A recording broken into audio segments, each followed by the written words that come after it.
All right, guys, I was walking through downtown Brownsville. I just did another video segment, and this guy got my attention. He is a YouTuber. He's down here doing a video with RocaNews on YouTube. R-O-C-A? R-O-C-A, exactly. So you can hit him up, tell him the Brownsville guy sent you, and so he's going to do an interview with me, so we'll go both ways. So and shout out Brownsville. We're pumped. This is divine providence that we had this encounter. So we're doing a video on SpaceX. So our goal is to get a video about what some people in the area think about it. So before we get into some Brownsville overview, like, what do people around here think about Starbase and SpaceX in general?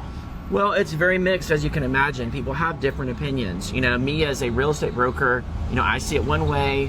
A regular person who maybe doesn't have any investment or connections sees it another way. So there's a lot of different perspectives, and I've been fortunate enough to kind of get to see a number of them, right? For me, it's been very beneficial financially, but a lot of people, you know, they would call it gentrification or whatever, because essentially we have people moving in here from other markets, and they can spend a lot more money. You know, if you're coming from California, where a small 2-2 in a rough neighborhood is $1 million, and then you come here and you can get a beautiful house in a nice neighborhood for $300.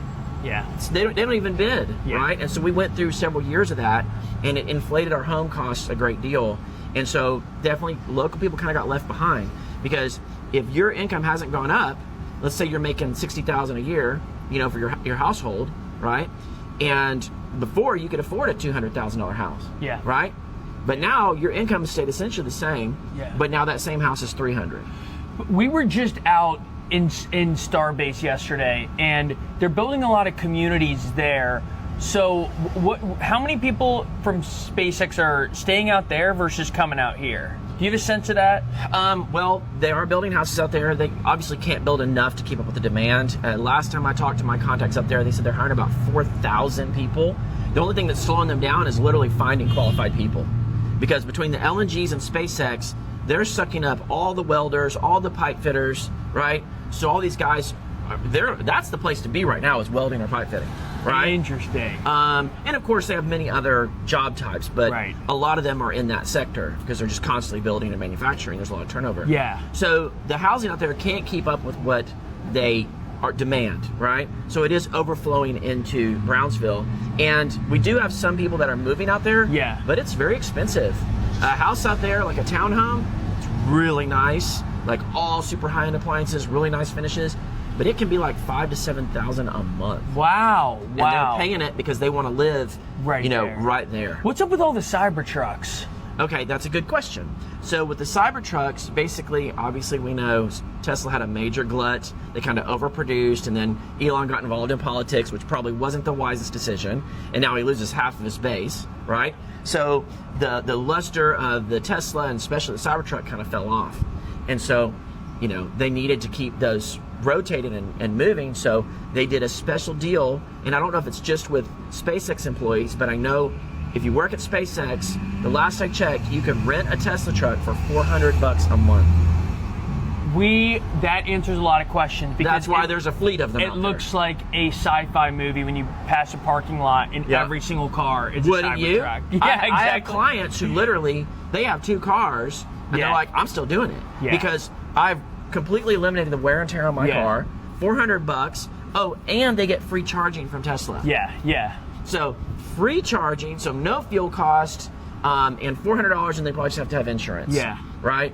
And it's auto drive. And as you know, the road out there to SpaceX has been pretty rough. So it's constantly being redeveloped, and it's just, those trucks are just destroying it. So I know plenty of guys who, before they started offering this, were like, it's killing my car. And so they go to the Tesla truck, Cybertruck, and they don't have to worry about destroying their car. And it's $400 a month, and when they get done with it, they just turn it back. That is so okay. Brownsville, to kind of get a brief overview of Brownsville for our audience, how would you describe the city here? Well, we're on the border between Mexico and the United States. We're at the tip of Texas, southernmost point in Texas. We actually share a latitudinal line with Key West. Wow. So we're pretty far down there. We have pretty good climate most of the year. As you know, right now it's mid-February, and it's gorgeous. Amazing. Right? We get a few cold fronts. Yes. Summers are a little brutal. Yes. Economically speaking, we are, still, we're climbing out. We had a lot of stagnancy for many years. This is considered one of the poorest economic regions in the country. A large, and I don't know the stats right now, but a large percentage of our demographics are below the poverty level. So you can see how a big influx of money can hurt them as well. And so not everybody loves SpaceX. Yes. And it's not always just political. It's just that, hey, I could afford an apartment 2 years ago. Yes. Now I can't. Yes. So that's all fascinating to hear. I mean, in terms of, it seems like there's a big port industry here, a lot of fishing, a lot of logistics. It's not really fishing. So not really fishing. we have game fishing, like sport fishing. Yes. But not industrial fishing. We have shrimping. Shrimping. We used to be the shrimping capital of the world. Wow. Until they exported a lot of that to Vietnam. And so we lost a lot of shrimp boats in the 80s and 90s, but we were the shrimp capital of the world. Now we still import a lot of great Texas Gulf shrimp. I mean, not import, but produce and catch. And because of a lot of the new tariffs and restrictions, a lot of our shrimping industry is starting to kind of bubble back up. Because now they can get more money for their shrimp. And our shrimp are much better quality than farm-raised shrimp. Guys, always ask if they're Gulf caught or wild caught shrimp, because those farm shrimp are horrible. They swim in their own feces. They're full of antibiotics to keep them healthy, and they're really nasty. So you really want wild caught. Yeah, you want to keep it wild caught. In Texas, we say Gulf caught shrimp. You don't want to be eating that farm caught if you can help it. So, do you hear that? Gulf caught shrimp only. Yeah, ask the restaurant; they'll tell you. Yeah, I mean, and then it's obviously very Hispanic. Is it what are the growth? If Brownsville were to grow in the next 10 years, what's that story in your mind? It is growing like crazy. I mean, every time I'm a real estate agent, you'd think I'd be like 100% in the know. I'll go to a part of town to show a house. There'll be a whole new neighborhood. I'm like, what? Yeah. Where did this come from? Yeah. We have a coffee shop on every corner now, it feels like, which is, that's always indicative of expendable cash. Yes. Right? So when you have a little bit of cash, you get coffee shops. Yes. Because when people can afford $7 coffee, that shows there's some money in the economy. Yeah. So there's a lot of growth to be had. We're seeing thousands of people come here consistently across Texas and in the valley. But one of the biggest problems we're facing right now is water. We do not have enough fresh water. Mexico does not release enough of their water. They're way behind on their commitment to us. So our farmers are struggling. Our cities are struggling to get enough water. So it's been really difficult, and that's probably one of our biggest growth constraints we have is water. So we're also doing a video on the border this week, not as much right here, but kind of going up towards Starr County. But we're doing a, kind of on how the border's changed in the last couple of years. How would you describe that? I mean, it's been crazy. It's been a crazy ride down here. Try not to be partisan, but it is a little bit of a partisan question, right? Yes. Not intended to be, but during the Biden administration, it was an absolute non-stop wave of people coming in. Now, I will give a lot of credit to our local politicians because they did set up systems. They worked with the Border Patrol and with our local municipality and NGOs and stuff like that to move people through. Yeah. We didn't have a lot of people just staying here. There were quite a few that did end up on the streets here looking for opportunity, but a lot of them were more up towards Del Rio and Eagle Pass and all that, right? Now it's completely different. I mean, it is completely locked down. Really? Yeah. And it's been a bit of a knee jerk, right? So we went, of course, with politics, right? It's completely wide open to raiding building sites, right? So now it's also struggling. It's hurting our economy because a lot of the builders had gotten used to, let's be honest, cheap labor. And so they were using this labor. It's been a common practice here for decades. And now the guys are afraid to go to work because if they get caught here and deported, they cannot come back. They can't apply. They're like, no, they're not going to work. So even there's a lot of guys who work on visas. They're not really supposed to work. They have temporary visas or visitor visas, tourist visas. They're not supposed to work, but a lot of them do. And so those guys are terrified to work right now because if they get caught working instead of just visiting, then they can lose their visitor's visa and not be able to come back.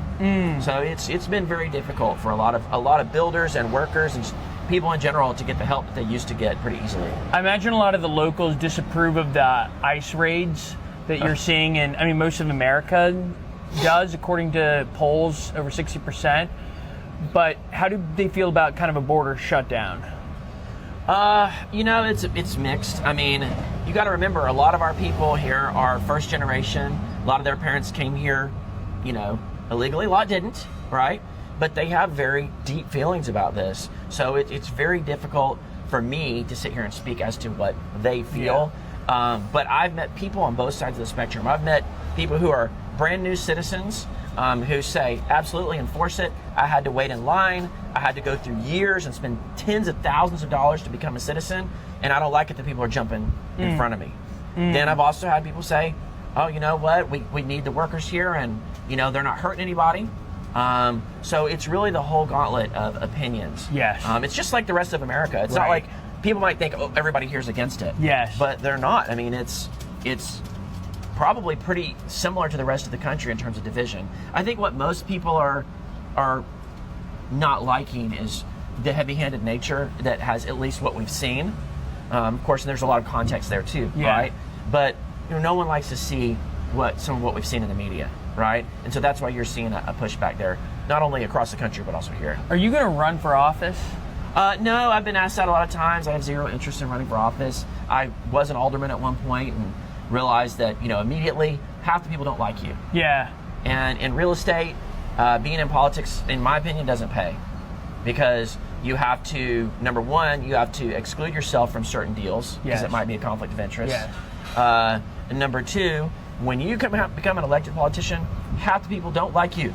Done. Period. Yes. It's over. No matter. And when I was an alderman in Rancho Viejo, I went from having the most listings in the town to shortly after becoming an alderman, I barely could get a listing. Wait, what's an alderman? An alderman is a commissioner. Got it. In a smaller town, depending on their setup, it's called an alderman. Got it. So I realized then it's not worth it to me. And I prefer just to keep people informed and do positive content, do real estate, and stay out there involved in the community. This was unbelievably. By the way, could you introduce yourself just so we have this at your name and what you do? Sure. It'd be great. Is it okay if I say my social media handle? Do it. Because like on networks and stuff, they're like, yeah. Okay, guys, super nice to meet. Well, first Max. tell me your Max from RocaNews. Max. Super nice to meet Max from RocaNews and his crew. Just blessed on a beautiful day to be here in Brownsville, Texas. And my name is Craig Grove. I am the owner-proprietor of GRT Realty, and I am also a social media content creator. I have the Brownsville Guy here in Brownsville. You can find me on Facebook, TikTok, Instagram, Snapchat, whatever. And so I share positive news and content about our community, try to keep people engaged and involved. And so I look forward to seeing y'all's content. Amen. And maybe we can do some more work together in the future. I would love that. We'll be back. And real pleasure meeting you. Yeah, Thank you likewise. so much. Hope y'all have a great day. Let's